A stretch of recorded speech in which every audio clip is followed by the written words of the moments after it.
comfortable with. If you feel that something's really kinky and you like it and it's something... Old boys running around, she was fuming. They're great, you know, you don't always need a man. Love that, love that. Hang up. Underwear. Role play. Role play. I literally had nothing. They've seen 1,000 vaginas. Yeah. John, I'm like, whatever. That's a lot, doesn't it? And that's not realistic because we're human beings. We have needs. Hairy legs, dark hairy legs when they're 8, 9, they get teased. True. Hang up. Underwear. Role play. Roll. Is it normal to use sex toys? Hello, honeys. Hi. Welcome back to my your voice. Oh, weird. Hello. I think I'm like holding something down here, like you can't say that. Okay.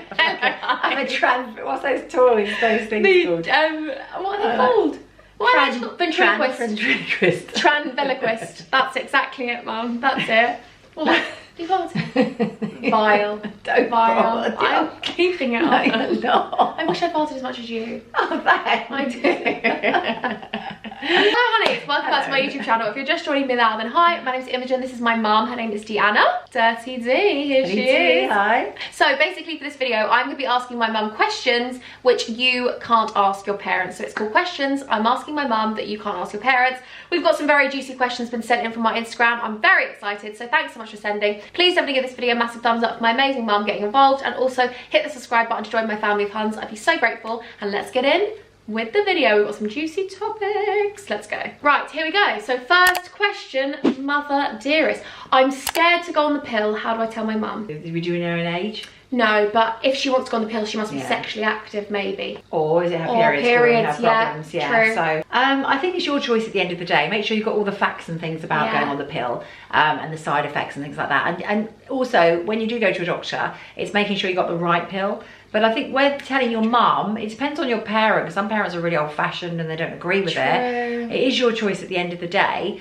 But I think have an open conversation saying, Mum, I really want to go on the pill. This is my choice. And have a sit down, cup of tea, and hopefully Mum will understand. If Mum goes off on one, then at the end of the day, it really is still your choice if you want to protect yourself. But remember also that guys need to protect themselves as well. Very true. Because periods, pills don't protect you from... Yeah, because diseases and things like that. So just make sure you're covered. It's not just that you're... You know, because there are men's pills as well now as well. So is there? Yeah, there's a man pill. I'm sure there's something. I think they're coming out with it. Was there one that they had, or I don't know how successful it was, but I thought that maybe that I don't know. Spencer was used to say to me, if there was something I could take meals, I would. Yeah, because it's and the thing is with any sort of pill, obviously it's a drug, and just making sure that it suits you, because sometimes it can make you feel really bad. And then there's lots on the market, so make sure that you don't just put up with one that makes you feel grotty and horrible. Yeah, I would just say to your mum, I want to go and sit down, have a chat with you, have a sit down chat with her, and just say, could we go to the doctor together? I'm thinking about wanting to go on the pill. And maybe you have a big chat and maybe you decide you don't actually think it's right. But I think you should just sit your mum down.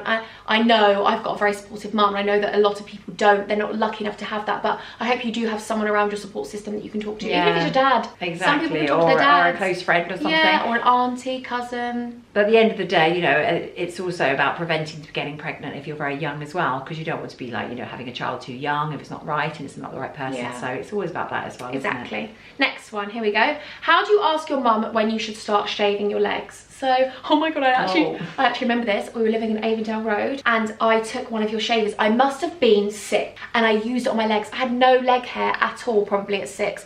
And I remember getting this rash, and I was like to my mum, I've got this rash, and it was from the shaver. Yeah. Because you used to use the disposable ones, didn't you? The really easy ones that you just throw away. But how would you want me to come to you and say, Mum, I want to start shaving? I think shaving your legs is a perfectly normal thing to do, and I think that you should be able to do it. Children get hairy legs, dark hairy legs when they're 8, 9, they get teased. True. I know children that have gone to school and they've been so badly teased about it, and the parents see it on their legs. And me personally, I would have said to my daughter, come on, let's shave that off, because it's not nice unless you're in that culture. Obviously I respect that culture that wants to do that and people like it. If you want to have hairy armpits, if you want to have hairy legs, fair enough. But a lot of people do like mickey take out of it if your legs are dark and hairy and you get them out in the summer. And so I just think, say to her that I really don't like this, Mum, I'm really conscious of it. Or if you're being teased, just explain that. And again, it is your body if you do feel like that. And I think she'll just go out and hopefully, if she's a sort of good open mum, she'll say, okay, we're going to buy some little shavers. Yeah. So good luck with that one. Little shavers from Savers. Yeah. Okay, next one. How to sort ingrown hairs that are like spots down there. Oh, they're horrible. I make Spencer tweeze them out. Yeah, that's sometimes how you do them, isn't it? Get them tweeze them out. But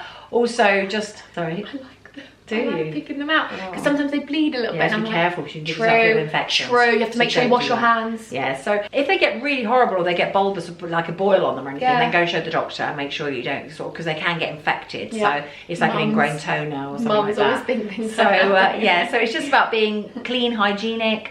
Obviously try the tweezers with them, but unfortunately let the hair, sounds really ridiculous, but let the hair grow a bit more. Yes. Because sometimes the reason they're an ingrown hair is because they've got too short, so they've gone under the skin. Sometimes they've got two hairs. Sometimes they've got two hairs. Yeah, so they've just literally dissolved, I they've thought gone you would under. have liked things like that. You like picking things. Don't tell everybody.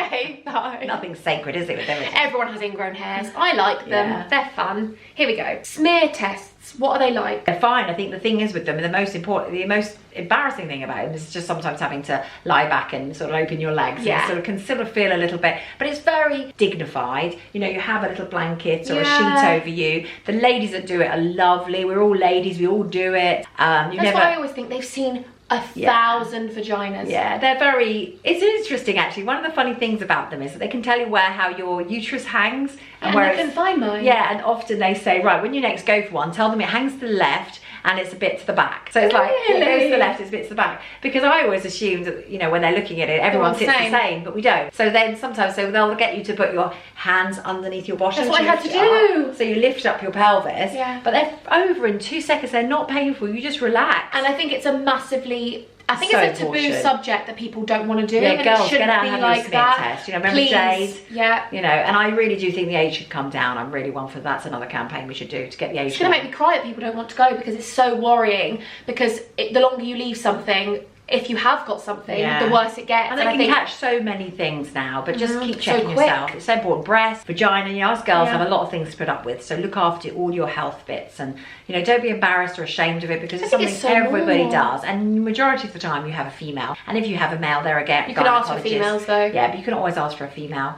But I do think it's really important. I do think. But they're not looking at you going, oh, well, I don't have bits like this. They've seen it all. They don't even care. They don't even notice them, to be honest. It's like, you know, when you work in a job, it's the same thing for you every day in and day out. You wouldn't even think about it. Like, very true. As soon as it's something we think, oh gosh, I don't want to show that. Yeah. And you know, I could say something really rude, but I'm not going to. What?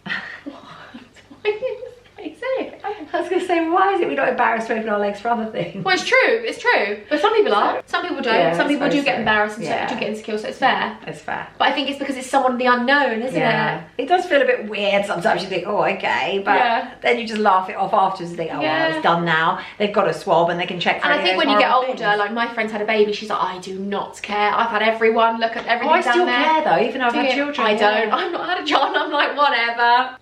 That's a lot, doesn't it? No, it doesn't.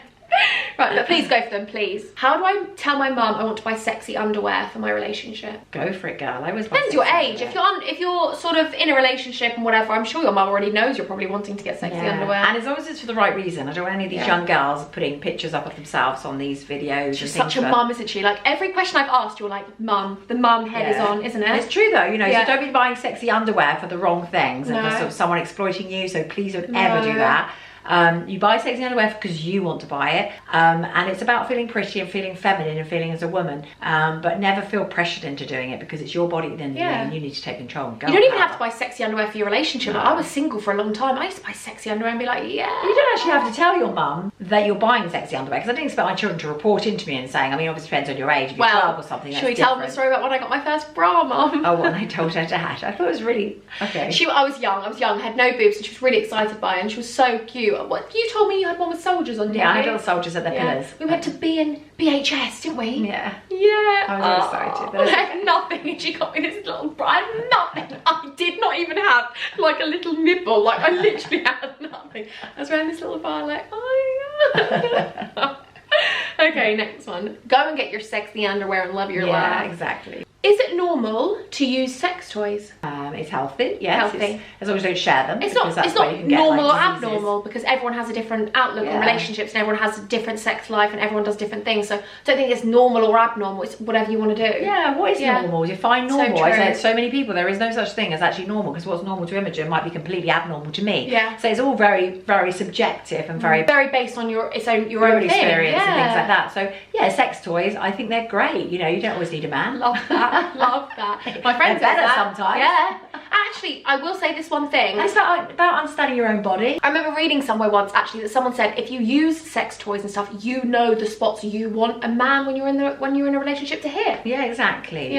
So it's all about being comfortable in your own skin. It's actually what makes you feel good about yourself. Very true. And then you can identify what you want in a relationship and what you want them to sort of, you know, be like. feel like and be like. So yeah. I think it's really important to know your figure and your body and what's you shouldn't inside judge it. Most people you speak to, especially as you get older, they're very open about it. Yeah, I've got that one, I've got that one. Yeah. It's very... But if you don't use them and you don't want to use them, then that's cool too. Yeah. So I don't think we should be pressured. Choice. No, personal choice. Personal preference, I'm all up for that. Yeah. What should I do with smelly periods? Oh, that's awful. I've had loads of conversations like that actually about with girls that say they're dancing and something and then you get a waft and just different things. You like do a plie and it wafts up. I remember I used to wear pads. Yeah, the thing is with pads, they do that. So sometimes it's just about making sure you change them regularly. But I think the majority of the time it's about making sure that you actually like wash regularly, but don't use soaps and stuff because you've got to keep the pH levels because it's to do with pH levels apparently. And I remember a nurse telling me that the more you shower gels or soaps and things like that, it destroys all the good bacteria and stuff. So then it starts to smell as well as having change regularly. Change your pads regularly. And make sure that you like wash thoroughly, but don't, you know, just gently wash and don't use any soaps or anything that's sort of, you know. And if you have got sensitive skin, don't have like over the top baths with like loads of salts. Baths are really bad, especially when you're sitting in like scented stuff. Bubble baths. I used to have really sensitive mini when I was younger, didn't I? Yeah, it's all to do with that. So you just want to like be in a salt bath if you want. Sometimes they're actually quite good. A little bit of salt in the bath, just water. And just like let the natural things happen, and then eventually that will stop. But it's just. Because I remember actually when I was young, I used to get thrush all the time, didn't I? And you used to always be on the phone. I never forget. My mum was like, "Can we have a woman doctor for my daughter?" You used to always ask at the GPs. I was like, "My mum's a ledge." Anyway, on the topic of periods, I have actually got an amazing thing to tell you. For this section of the video, I'm very excited that Kalali are actually sponsoring it. Kalali are an amazing, award-winning British femme care company with cotton period products. Oh, we've got you know what I like actually? I love just the branding. I love the branding. It's really bright. And, I mean, what worse than having to have our periods, and, you know, and have it all branded if it's something really awful. And people are all on this hype about sustainability. This is sustainable period products. They are not only sustainable, but they've invented the tamp liner. I've showed Mum already this. This is revolutionary. It was actually invented by a gynecologist, and you are gonna just be shocked. Just wait. So it is actually a tampon, like it says in the description. It's a tampon with a soft mini liner. Look, it's beautiful. Here she goes. I'm like on QVC. So I've got to show you how to use it because it's absolutely amazing. So this little liner gives us extra protection to the point where, you know, some of those dresses we can't wear underwear with, you don't have to because your baby princess is going to hook you up. Cover the leakages. Yeah, you get it like this, and obviously you're going to put this at the bottom like that. This is going to be extra leak protection. And then, it's got a hole that it goes through. Yeah, little hole, and then you're just going to slot it in like this. Watch, protects your finger. There you go, it's all clean. Then when you pull it back through, hygienic. Thank you very much, all wrapped up, clean. Lovely. What I think is also amazing about Kalali is they have an amazing subscription service. It's a subscription service that is completely tailored to your needs. It's completely customizable. You can pause, edit or cancel at any time of the month. You're not tied into a contract where you're going to get charged. You're not going to get charged. I got this box, which is the medium box. Oh my heart. Isn't it cute? Yeah, you get little badges. You get 4 tamp liners, you get 12 tampons, you get 8 pads and 6 liners. So I'll show you. Oh, I know, isn't it cute? And look, it says this wrapper is compostable. Oh, is that the right word so to the say? plastic is actually like, What I think is amazing is, which actually Mum, you'll agree with me this, is as your cycle changes, you can get 6 tampons that are regular and you get 6 tampons that are super plus, because, you know, I'm on my period right now. You can be really light at the beginning, then you get heavier, and then you get really light again. So you need a varying range, and I think that's amazing. Even with pad, you can get 4-day and you can get 8 nights, so you can change it up completely. I just think it's amazing. Yeah, it's really good. It's a really cool thing. I want to have my period back. I didn't have a period, do you? Oh my God. You've got the tampons, you've got the tamp liners, pads, and then the tamp liners come separately, do they? Yeah. And then you add them. Yeah, cool. Cute. Well, I'll link it all below anyway, but yeah. Next question, let's get on to the questions. Let's do more. Let's talk about more juicy stuff. How to make my sex life more adventurous. Well, there's lots of different ways you can do that. One of them we just spoke about, maybe if you want to try some toys, things like that. And dressing up, nice underwear. Yeah, dressing up. Underwear. Role play. Role play's good. Yeah, role play. But always something that you feel comfortable with. Please do never, Mum again. Never put yourself in Mum's really worried she's going to say something to someone and then they're going to take it as gospel and they're going to do something and regret it because of Mum. No. I just think sometimes people always do things to please others. We all do it, young girls. True. We do it and we think this is right because that's what they want or he wants or she wants, depending on your relationship. Very true, actually. So it's got to be about what you feel comfortable with. If you feel that something's really kinky and you like it and it's something that suits you and you're not putting yourself in danger and you're happy to do that. But if you're feeling really uncomfortable and it doesn't feel right, then that tells you don't do it. It's very true, actually, because when I was younger, I think, in another relationship, I wasn't very secure to say if something hurt or if I didn't like that. Yeah. But it's your body. You're well within your rights to be like, I'm not getting any pleasure out of this. This is not nice for me. I feel a bit sick or I feel uncomfortable, and that's wrong. Yeah. As soon as you feel like that, you should say, and if your partner's a good respective type of partner, female or male or whatever, then that's actually, they should be able to say, I don't like that, that's not what I want to do, and they should respect it. If they don't, then that's going borderline not good at all. So. Yeah, very true, actually, because I think that we're so scared sometimes to be honest about it's our body. Yeah, and if you say no, no means no, okay? Just get that across because, actually, what did I watch recently where people didn't really, no means no. Like you say no, exactly. That's a no. Exactly. Right, another one about sex toys. Apparently you like these things. My vibrator is painful to put in, and just you get another one. Yeah. Are they made different shapes? Yeah, different sizes. Yeah, and some have got loads. And different materials, because sometimes people are allergic to latex and different materials. Oh, yeah, of course. So sometimes, and it depends, sometimes using a bit of lube will help. Yeah. So the lube's good. And also maybe not shoving it in too far and too quickly. You got to let yourself. Some people, like Mum was saying about earlier about the cervix and stuff, and all those things. You are built differently. Like, some people are a lot thinner, narrower inside. And if your partner's being quite, forceful with it, then that's going to be painful. So you need to really think about what suits your body. And if it's not the right one, then get something else. And it's just experimenting, really. But if anything feels uncomfortable, then that's not right. So you should stop, especially if it's painful. And if there's anything more underlining and it's painful, even if you're having sex, then you need to go to the doctor because there may be something underlining going on. Yeah. You need to get checked out. So going back to smears and things like that. I had a friend I used to know once that every time she would have sex, she would bleed. So she needed to go to see the doctor. Yeah. But they just said she is narrow. She's quite narrow, and that's just everyone's different bodies. Exactly. Okay. How to tell my mum I want to be sexually active with my partner. Oh, that's a funny story because I did that with my foster mum and she was just horrible. Really? Yeah, you took a book, didn't you? I took a nice magazine. I was so open. I was like, and she just said, don't have it at all. And she was just really nasty. And that's not realistic because we're human beings. We have needs. We're just like any animal. Yeah. We have desires and things like that. So you've got to be really open. If my children want to do that sort of thing, I'd be happy they came and sat with me and we talked about it.